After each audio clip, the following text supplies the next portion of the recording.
Guys, it's 10 o'clock at night. I'm sat in my new over van I've just bought, and it is absolutely terrible. Now, if you missed the last video, you will have seen how much of a bit of a dirtball this VW Caddy is, with the paint peeling all over it. And it looks quite nice, the paint's pretty fresh, the alloy wheels are looking pretty good, although they're scuffed. Things are falling off the side of the van, the interior doors don't really open or lock. Inside is a shithole. And yeah, we picked this up for a really good price of £900. The key doesn't work, it's snapped, I've got to buy a new key, and I was left with the last previous owners, all their rubbish and crap inside the back of the van, which is a really nice statement. However, we did have a coolant leak, so you'll see here there was water gushing out, so I got an air pressure system, put it into the coolant tank, and I found the leak. It looks like me on an evening, 3 o'clock in the morning, going for a wee. However, we then started disassembling the airbox. Now, this is the first time an IT geek has started taking a car apart, but you know what? It's actually fairly straightforward, and I'm really enjoying this Caddy project. Pushing a little bit more air in, and you can see it's like an old lady. There's a little leak inside there. So, stripping all these back, trying to get the clamps back on temporary until I find a new hose just to stop the leak, because the temperature sensor inside the van was flashing red because yes, it had no bloody coolant inside it. But I suppose this is what you're buying when you spend £900 on Facebook Marketplace. Here we are, just releasing the pressure, topping it up with a little bit of water, and we've got that coolant leak fixed. But before we do that, we've got to test it again, because imagine taking it on the road with no coolant in, you get a red light, you're going to be a little bit stuck, or worse for wear, especially when you've not got breakdown cover on this van yet. So them clamps were an absolute bitch. They weren't the standard V-dub clamps, it looks like they were just Jubilee clips, rusted to high heaven. They were awful, but we got there in the end, got them moved, and we got a nice temporary job put in place. Whilst doing this, I also noticed that the airbox was knackered, so I had to go out and get a new airbox, because this one had a big hole in the bottom and the air filter looked like it hadn't been changed in about 20 years time, which doesn't fill me with any more confidence. We popped the top back on of this air pressure test, and we pumped some more water back inside there just to make sure that our leaks have definitely gone. Now, if you haven't seen one of these, it's an air pressure test. You have multiple heads, you put it onto your coolant tank, and you are just putting a couple of bar PSI inside there to make sure there is no leaks or locks in place. These things are fantastic, and they cost about 50 quid online. Luckily enough, I've got a friend who owns a garage, and I said, mate, can I borrow your compression test for a cooling system? And he said, yeah, absolutely no problem. Whoa, let's hold on a minute. Something is wrong here, because 97.9% of you are not subscribed to the channel. 2.1% of you are. Big shout out to you guys. So let's get subscribed, hit that button, and let's crack on. But if you want more of that, go and check out the first video. Let's get on to the second. So guys, welcome back to the channel, and all I can say is, you guys who've hit that subscribe button, big shout out to you guys, because I really appreciate it, and it is helping the channel grow. So hit a comment, hit a like, hit a subscribe, and make sure you tell us exactly what you like about the video. So I started off by cleaning the van, because let's be honest, it was looking a little bit tired, a little bit mucky. It looks a little bit cleaner now. It's not 100%, it's not a full valet yet, but it's had a good little dust off to get rid of the dirt. I actually used some oven cleaner at some point, because some of the dirt would not come off it. But look, it's looking a lot better now. At least we can sit inside there and, you know, not have the bugs and dust and grime that was all around us. But there's a couple of problems that we still need to tackle. And yes, you guessed it, I took a code reader out and had a look at all of the errors that I found on the Caddy. So some of the codes were talking about the driver door side control module, front passenger side control module, license plate lamp, and a right turn signal light bulb open circuit short. So they were the first easy codes that were found. And the next code was an ambient air temperature sensor, which I done a bit of googling, and VWs always have these ambient air temperatures. Most cars do nowadays, most modern cars. They sit on the front grille, they basically tell you the temperature of what it's like outside of the vehicle. So then I thought, okay, well, this is a weird one, why is this one not here? So I had a little look. It took me about 2 hours to find this cable, and it was snipped off, cut and push back into itself within the van. And then finally the last code was a control module incorrectly coded. Well, again, I haven't got a clue about that bit yet, but we'll get to that once we've sorted out this ambient air temperature sensor. Temperature sensor, which is basically the outside temperature of the van. It couldn't see it, and it's flagging up on the front of my dashboard. And I was looking for hours the other day to try and find where this ambient temperature sensor. Now, bearing in mind, the van is still sat on the garden, and I need to get it over here where the Sprinter is. I need to move the Sprinter over here, and I need the Caddy over there, so I can get it on some stilts and start looking underneath, getting ready to replace that oil cooler. But I was searching around, and as I had the airbox out, I thought, you know what, let's have a little closer deep look. Now, this is only temporary, okay, but I found a pair of wires that were just snipped off and sat under the bottom of the van. So what did I do? I went onto Facebook Marketplace and I looked for someone who was breaking a Golf or a V-dub that had an ambient temperature sensor. And here is the sensor, just here, temporarily. I've just hooked it into this clip here, put some Wago connectors on until I get the right wire joiners, and I've gone into the van.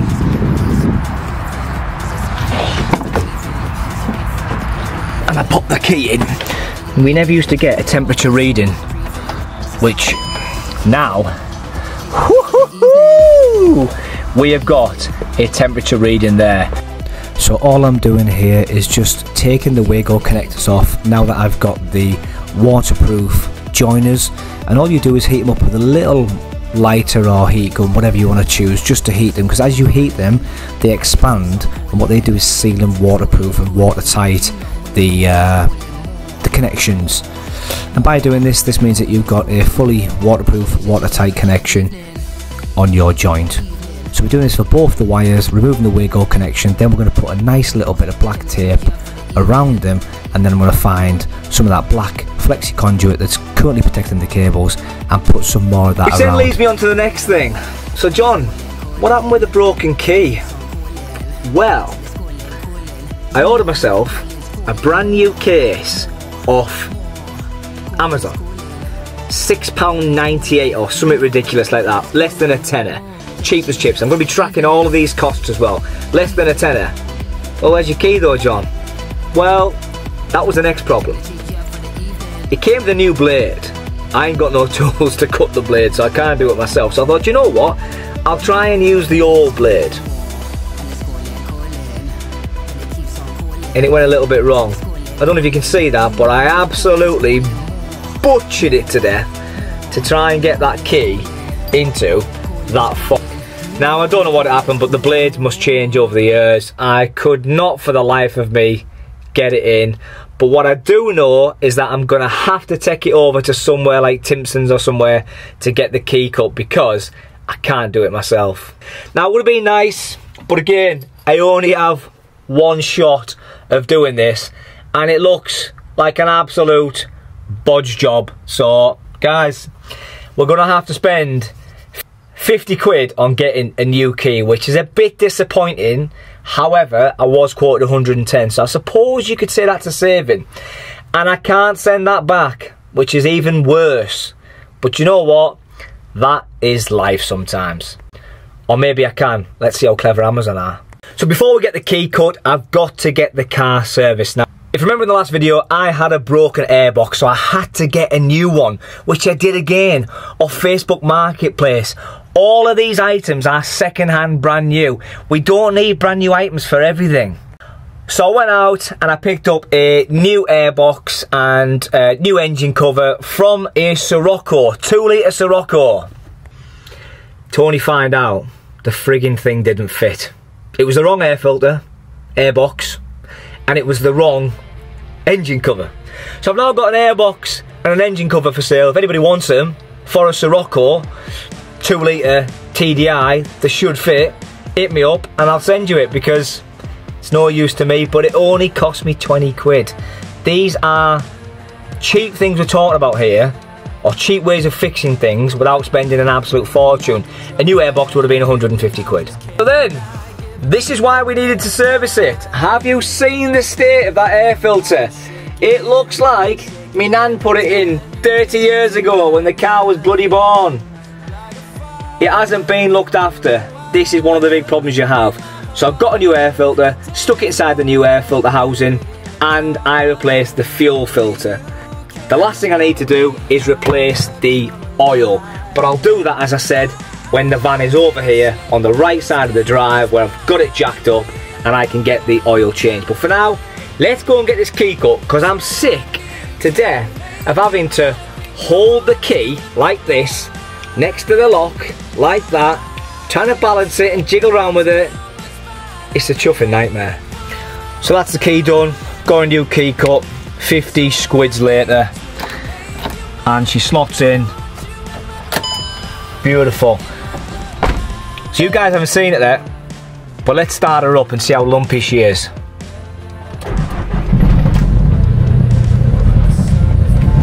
Oh, she's pretty lumpy. She's a bit bumpy, and she's pretty lumpy. Now, it said that the engine started. We've got a lot of white smoke coming out the back. Now I'm just hoping that that's just an injector, and I'm pretty sure it will be, because once she gets idling, she's pretty settled. There you go. She's just definitely got to be an injector. Has to be that. So as you can see, we've got a fair amount of smoke now. It's not a turbo. I think it's a knackered injector, and I've seen it before in a couple of other videos, so I'm hoping that is the fix. But the main thing is, she runs. This is the most important thing. Oh my goodness, and look at that. We've got no engine management light. Ho ho ho! Get in there. Right, so now we've just got a light bulb light, which we know off the codes that were red, that that's just a bulb at the back. And I've already had a look as well. That is simply just because the previous owners have took the bulbs out and put some blanking plates on, make it look a little bit more modified by the looks of it. Again, MOT failure, so it needs to get done. But look, we've got no EML light, right? The engine runs and purrs really nice. We've settled down now. We've still got a bit of white smoke, but that's definitely got to be injector related. Now if you look at the video, we had injector number 1, I think, has a cable tie or something around it, so I'm hoping that replacing that injector will fix the problem. So she's definitely got a little bit of smoke still coming out. What the hell is that cable? Oh, look at that, another find we'll have to fix. Right, do you know what, I'm half tempted to take her for a quick little test drive. What do you reckon? Let's go and have a little 2-minute spin, eh? 2-minute spin.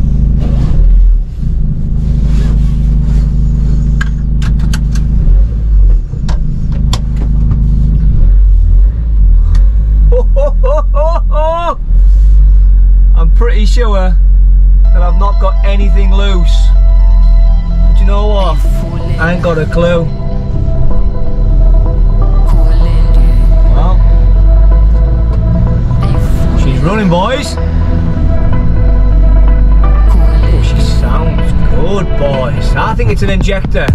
I honestly do. Things and go. Just wanna be free, just wanna zone, just wanna flow, just wanna hang with the gang, but sometimes chill on my own. Got no EML light on. Just wanna Got no lights on. Oh, yes, boys. Honestly, she's nice. Oh, and she pulls as well. So, we've got a key sorted. We've got an ambient temperature sensor sorted. We have got, what else? Key sorted. So we've got a key sorted, an ambient temperature sensor sorted. We've got the inside pretty much cleaned. We've got the coolant leak sorted. We've got no EML lights on the dashboard. But before I even start doing that, let's get this thing on the outside, scrubbed up ready, and then what I'm going to say is, we're going to then look at the injector next. So guys, that is what I call a success. EML light gone, ambient temperature light gone. We've got a light on the dash for light bulbs. We don't care about that. That's just something we're going to fix. We've now got to look into that injector problem, and I'm pretty sure it's injector 1 that's got that clip on there as well. But before we look through all of that, let's give the outside a big scrub and ready for the third video. So guys, I think that is a very, very successful second video, and all I can say is I wanted to get this clean for a couple of days. I wanted to get it moving off the lawn where all the coolant and water was leaking out, get it onto the drive, get it stable and take it for a little test drive. That's all I wanted. But now we need to get on with that ejector piece. But for the time being, I'm going to leave you to a lovely time lapse of this caddy getting cleaned. So if you've enjoyed the video, make sure to hit that like and that subscribe, and make sure to drop me a comment because I want to know. Take care guys, and I'll see you on the third video this weekend. Bye for now.